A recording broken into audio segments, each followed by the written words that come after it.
எல்லாம் செயல்கூடும் என்னானை அம்பலத்தே எல்லாம் வல்லாந்த நினைவித்து அற்பெரும் ஜோதி அற்பெரும் ஜோதி தனிப்பெரும் கருணை அற்பெரும் ஜோதி. எல்லா சித்த வைத்திய நண்பர்களுக்கும் ரசவாத ஆய்வாளர்களுக்கும் எனது பணிவான வணக்கங்களை தெரிவித்துக் கொள்கிறேன்.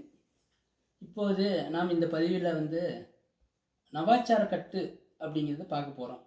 நம்ம நண்பர்கள், சித்த வைத்திய நண்பர்கள், ரசவாத நண்பர்கள் என்ன கேட்குறாங்கன்னா, நவாச்சாரம் கட்டு சொல்லுங்கள், அதில் எப்படி குருமருந்தாக பண்ணுறது, எப்படி உலோகங்களை அனுமாற்றம் பண்ணுறதுன்னு கேட்குறாங்க. ஆனால் எனக்கு என்ன ஒரு சின்ன சின்ன விஷயம் என்ன எனக்கு தோணுதுன்னா, நான் என்னோடய அனுபவத்துலேருந்து சொல்கிறீங்க.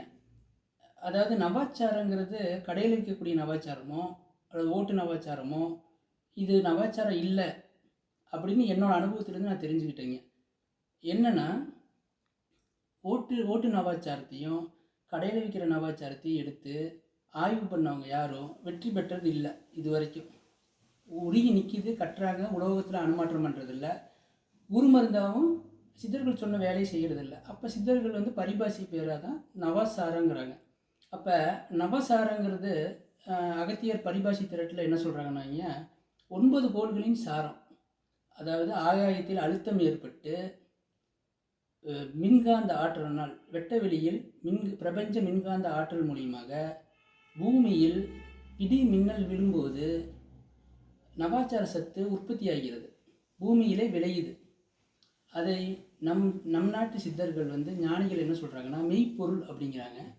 வெளிநாட்டு ஆய்வாளர்கள், அதாவது பேரசல்ஸ், ஜெர்மனி தத்துவஞானி பேரசல்ஸ் அது என்ன சொல்கிறாருன்னா, ஃபிலாஸ்பியர் ஸ்டோனுங்கிறாரு, மெக்னீஷியா அப்படிங்கிறாரு, ஆர்கானா ஆஃப் மெக்னீஷியாங்கிறாரு. மெக்னீஷியானா கெமிக்கல் மெக்னீஷியா இல்லைங்க, இயற்கையால் உருவாக்கப்பட்ட மெக்னீசிய சத்துடைய ஒரு மெய்ப்பொருள்.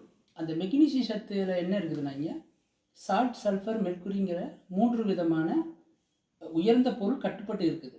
அதாவது பாதரசம், கந்தகம், உப்பு, இந்த 3 இயற்கையால் ஒன்றுபட்டு கட்டி இருக்குது.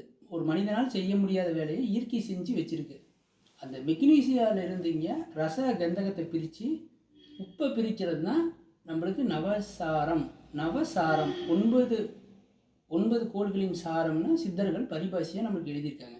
இப்போ அந்த நவசாரத்தை எப்படி பிரிக்கிறதுங்கிற வழிமுறைகளை மேலோட்டமாக நம்ம தெரிஞ்சுக்கலாங்க.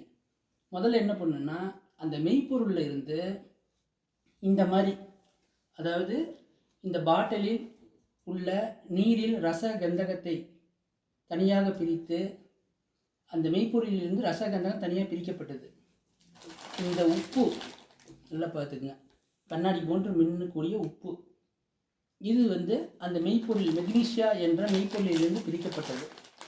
இந்த உப்பையும் இந்த ரச கந்தகத்தையும் இணைக்கும்போது இந்த வகையான ஆரஞ்சு நிறத்தில் ஒரு நவசாரம் நம்மளுக்கு கிடைக்கும்.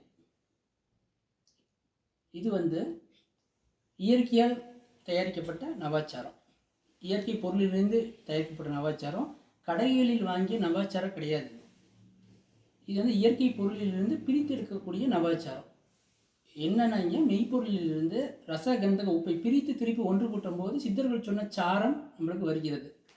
இப்போ உதாரணத்துக்கு சொல்லப்போனால், வாத வைத்தியத்துக்கு அதில் பலராமையா என்ன சொல்கிறாரு, உப்பின் சமுதாய குணம்னு ஒரு தலைப்பு எழுதுறாரு. அதில் சீனம் குருவுக்காகவும், அமரி உப்பு சொன்ன நீரையெல்லாம் விடுவிக்கும், கல்லுப்பு வாதத்துக்கு வேறுன்னு சொல்லிட்டு சாரம் அணுக நவலோகம் ஏமங்கிறாரு.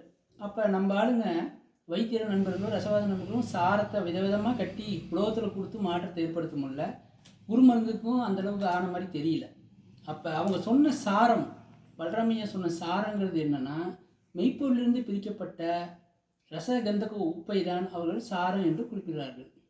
சரி, இந்த சாரத்தை நெருப்புக்கு ஓடாமல் நிற்கப்பட்ட சாரத்தை கருவங்கத்தில், அதாவது காரியம்னு சொல்லுவோம் இல்லைங்க, அந்த காரியத்தில் கொடுக்க இந்த மாதிரி வெளிர் மஞ்சள் நிறத்தில், இதே போன்று வெளிர் மஞ்சள் நிறத்தில் காரியம் நெருப்பு போடாமல் கட்டுப்பட்டு நிற்கும். அப்படி நின்ன காரியம் உங்களுக்கு ஆசிட்டுக்கும் உப்பு தண்ணிக்கும் நிற்கும். இது காரியம் அணுமாற்றம் அடைந்த நிலை. அதாவது சாரம் அணுக நவலோகம் ஏமங்கிற மாதிரி இந்த சாரத்தோட சத்து கருவங்கத்தில் ஏறி கருவங்கத்தை கட்டுப்பட்டு நிற்க வைக்கிறது. அப்போ இந்த சாரத்தை குருமருந்தாக செஞ்சு செந்தூரமாக செய்து நாம் உலோகத்தில் கொடுக்க உலோகம் மாற்றமடைகிறது.